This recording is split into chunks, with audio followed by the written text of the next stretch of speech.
Maintenant, je vais poser la question à Charlotte Caillot, réalisatrice de film Une scène et acteur. Je vous laisse présenter. Yann Charmat, donc Yann acteur Charmat, principal. D'accord, donc bonjour. Bonjour. Mon question tout premier sera adressée à vous, Charlotte, par rapport à votre parcours qui vous a conduit vers la réalisation.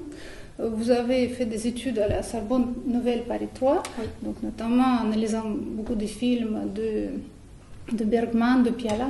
Est-ce que l'analyse de ces films vous a directement conduit vers le désir de réalisation? Oui, alors en fait, moi j'avais d'abord suivi une option cinéma au lycée et j'avais découvert l'analyse filmique et un peu la réalisation en même temps. Et c'est vrai que tout de suite j'ai eu vraiment ces deux passions qui pour moi étaient vraiment liées. Et donc après j'ai intégré Paris 3 où du coup là je me suis vraiment consacrée à des études théoriques et d'analyse. Mais en même temps ça m'a jamais paru contradictoire. Au contraire, j'ai l'impression que pour moi les deux se nourrissent vraiment. Et d'autant plus pour ce court-métrage là parce que en fait j'avais travaillé sur la thématique du désir féminin au cinéma dans le cadre d'un mémoire qui était dirigé par Alain Bergala. Donc on avait beaucoup travaillé sur des films qui mettent en scène des personnages féminins ou des films de femmes qui traitent du désir. Et donc voilà, quand j'ai écrit le scénario, j'avais tout ça en tête et c'était un peu une sorte de réalisation des idées que j'avais développées en fait dans mon mémoire. C'est ce que j'ai beaucoup aimé dans votre film, c'est cette idée directe qui se traduit, c'est ce rapport qui n'est jamais anodin entre réalisateur et son acteur. Parce qu'on peut dire que réalisateur ou réalisatrice sublime le désir d'une personne, de l'acteur ou de l'actrice, et renonce quelque part à en profiter seul de ce désir et l'imprimer sur la pellicule pour pouvoir faire profiter ce moment magique de cet instant à milliers d'autres gens. Est-ce que vous avez, en tant qu'acteur qui interprète justement la réalisatrice, oui. Comment vous avez vécu cette idée de film, général de film? C'était intéressant effectivement puisque en tant que comédien je suis plutôt effectivement dans la place de la comédienne que l'on voit dans le film, donc effectivement la transposer, de me retrouver dans le rôle du réalisateur et de diriger. Effectivement c'est un changement de regard, on se retrouve un petit peu de l'autre côté, c'est le cas de le dire, de la caméra, alors qu'on est souvent face. Et oui, je crois que ce qui était intéressant, c'est que le film essayait de capter la naissance de cette relation entre le réalisateur et un comédien ou une comédienne, même si ces relations ne sont pas nécessairement les mêmes, si les sexes sont différents, et de capter ce moment où on est à la fois dans le travail, effectivement quelque chose qui est à l'œuvre à la fois chez cette comédienne qui évolue dans son jeu, et aussi cette relation entre eux qui évolue, qu'on sent un petit peu maladroite, qu'on sent un petit peu...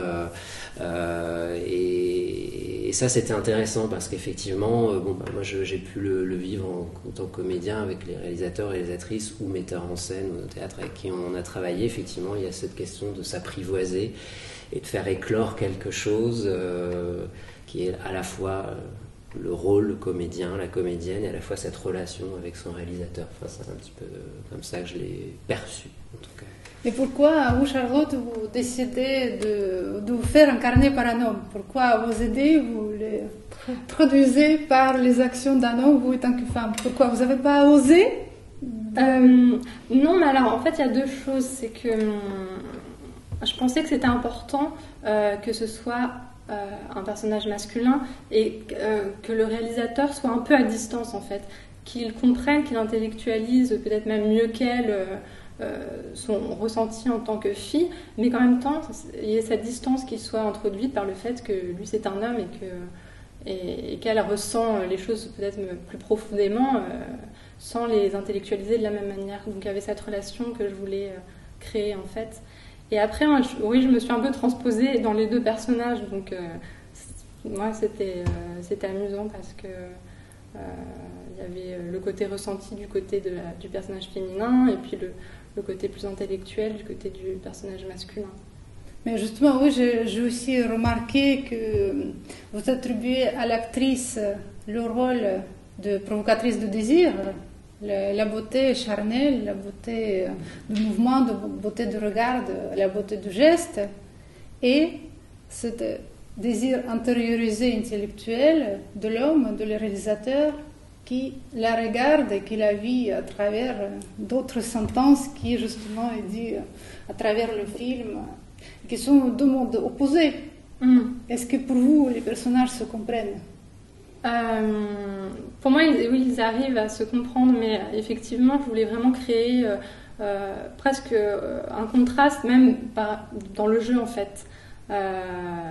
Lui a un jeu, enfin le texte est très écrit pour le personnage masculin, elle c'est un peu plus comment dire, un peu plus improvisé, et donc je voulais vraiment créer que le personnage masculin ait une sorte de fascination pour le personnage aussi, parce qu'il ne peut pas vraiment complètement être à sa place quelque part. Et d'ailleurs, ça montre justement cette transmission qui fait partie de la direction de comédien. C'est-à-dire qu'effectivement, si on prend le réalisateur qui a l'idée d'un film et qui va faire incarner cette idée par un comédien, c'est vraiment ça qu'on voit à l'œuvre. Donc lui, effectivement, ce côté peut-être plus intellectuel, et elle qui est le corps, et pendant tout le film, c'est ce qu'il essaie de l'amener à faire, à incarner quelque chose. Et c'est vraiment ce passage peut-être justement de l'intellectuel à l'incarner, qui est aussi le passage de l'écriture à un film, qui est typiquement ce qui se passe entre un réalisateur et ses comédiens. Oui. Oui, tout à fait, on a vécu tout ça. Et c'est pour ça d'ailleurs qu'on me dit parfois que mon personnage du cinéaste est très très directif, ce qui est vrai, mais en même temps je pense qu'on ressent quand même qu'elle lui apporte aussi beaucoup qu'il n'a pas prévu en fait, même si elle parle peu, elle ça passe pas par la parole, mais physiquement elle apporte des choses que lui ne pouvait pas non plus prévoir tout à fait, quoi. Donc c'est on peut dire c'est une création, c'est un dialogue en fait. Oui. Et c'est votre premier film? Oui, j'avais fait des petits films au lycée, mais qui étaient plutôt des exercices, et là c'est mon premier court-métrage. Mais vous avez notamment dit qu'en France on produit 2500 films. Alors en fait ça c'est ce que le festival de Clermont-Ferrand, qui est le gros festival en France, a reçu comme film en 2010. Donc je pense que ça, c'est pas uniquement des films français, mais il y a beaucoup de films qui se font. Je sais que par exemple il y a des festivals qui recherchent des films francophones, qui reçoivent environ 700 courts-métrages. Donc il y a beaucoup de films qui mais se font. Mais ce grand nombre de courts-métrages dans le monde, en France, ça vous fait pas peur de faire partie de cette grande famille concurrentielle? Il y a peu qui arrivent à la fin du cours et font des longs-métrages quand même. Non? Qu'est-ce que vous envisagez dans votre futur? En fait, moi, si j'aimerais bien me professionnaliser, mais en même temps, c'est pas non plus mon objectif premier. Mon objectif premier, c'est de continuer à faire des films, mais si je trouve pas de production, je continuerai dans un cadre amateur. Donc, vous défendez que le film amateur a le droit d'exister, doit avoir son public, doit avoir sa façon d'être projeté. Oui, je pense que c'est important, parce qu'en plus je pense que le cadre amateur aide aussi à essayer des choses, à oser peut-être plus, donc et puis à être indépendant, ça peut être aussi important. Donc moi j'étais contente en fait que mon premier court-métrage soit un film autoproduit, par exemple.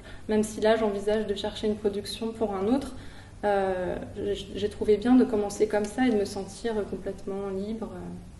Et puis de faire les choses de A à Z aussi.